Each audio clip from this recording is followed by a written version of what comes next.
Halo, perkenalkan nama saya Muhammad Sechan. Saya ingin membahas PB2 Tugas Besar 2 Bahasa Indonesia tentang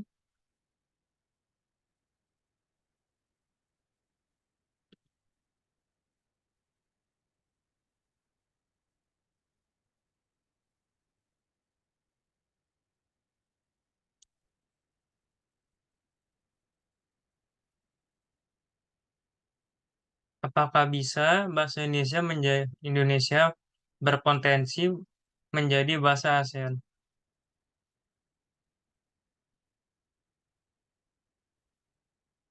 Latar belakangnya berkenaan dengan keberadaan bahasa Indonesia di kawasan ASEAN, bahkan di dunia internasional, sangat memegang peranan penting bahkan berpotensi menjadi bahasa yang digunakan di ASEAN. Hal ini tidaklah berlebih mengingat bahasa Indonesia yang egaliter, indah, mudah, dan sederhana, serta minat pemakai bahasa Indonesia sangat besar sehingga memberi kontribusi untuk menjadikan bahasa Indonesia sebagai bahasa yang digunakan di ASEAN. Sejarah bahasa Indonesia. Pemerintah kolonial Hindia Belanda menyadari bahwa bahasa Melayu dapat dipakai untuk membantu administrasi bagi kalangan pegawai pribumi karena penguasaan bahasa Belanda para pegawai bumi dinilai lemah dengan menyadarkan diri pada bahasa Melayu tinggi karena telah memiliki kitab-kitab rujukan sejumlah sarjana Belanda mulai terlibat dalam standarisasi bahasa.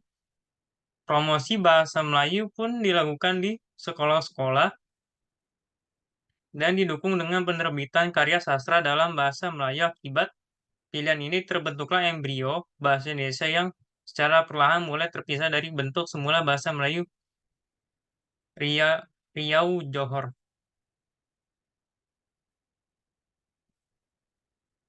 Pembahasan kali ini pertama, tahun 1908, pemerintah kolonial mendirikan sebuah badan penerbit buku-buku bacaan yang diberi nama Commissie voor de Volkslektuur, Taman Bacaan Rakyat, yang kemudian pada tahun 1917 diubah menjadi Balai Pustaka.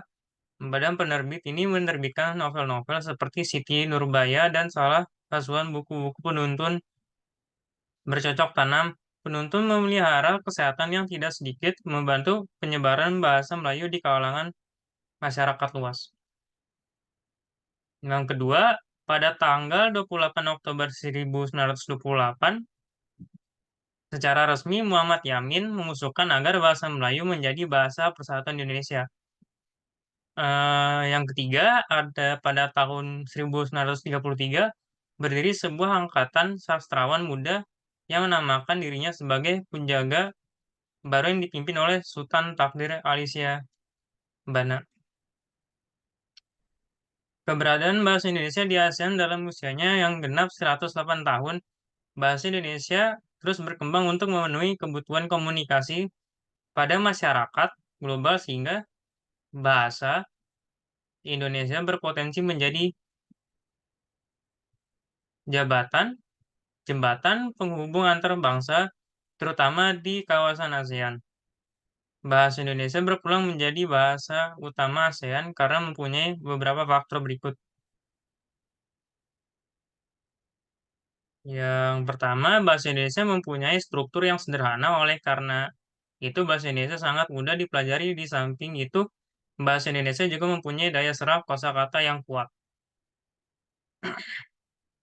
Bahasa Indonesia mempunyai jumlah penutur yang paling banyak di ASEAN, yaitu 200 juta jiwa lebih, dan pada masa depan diperkirakan semakin bertambah jumlah penuturnya terbesar di dalam negeri dan di luar negeri. Penutur di luar negeri seperti tenaga kerja Indonesia pelajar. Yang ketiga, C.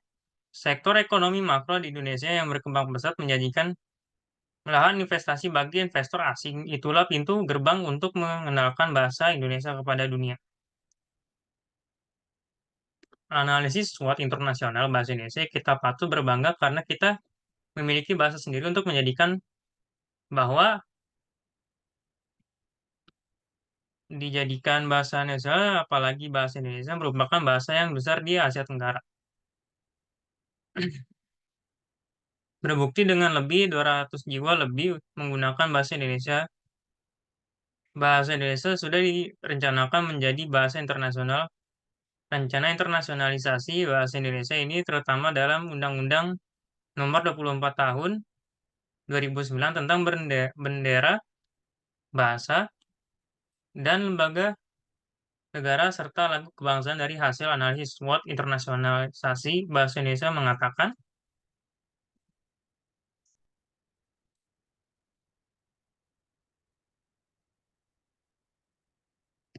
kekuatan strength lebih dari 200 juta jiwa lebih ini telah menggunakan bahasa Indonesia yang merupakan angka terbesar di Asia Tenggara. Selain itu, bahasa Indonesia sangat mudah dikuasai, tidak mengenal kata konjugasi maupun jenis kelamin kata benda. Lafal bahasa Indonesia yang juga tidak sulit, sehingga orang asing yang akan belajar menggunakan bahasa Indonesia akan mudah mempelajarinya. Selain itu, data lain yang memperkuat kedudukan bahasa Indonesia adalah berdirinya berbagai fakultas studi ketimuran Faculty of Oriental Studies, Kajian Asia Tenggara Southeast Asian Studies, dan Pusat Studi Indonesia Indonesia Studies di berbagai perguruan tinggi di luar negeri. Yang kedua, kelemahan atau weakness. Gengsi merupakan bahasa Indonesia. Persoalan gengsi, orang akan merasa lebih terpandang sebagai orang pintar jika mampu menggunakan bahasa asing walaupun sedikit sekalipun dan tampaknya akan terlihat gagah. Kemalasan mencari persamaan bahasa asing dengan bahasa Indonesia. Terima kasih, itu presentasi saya untuk tugas bahasa Indonesia, tugas besar bahasa Indonesia yang kedua.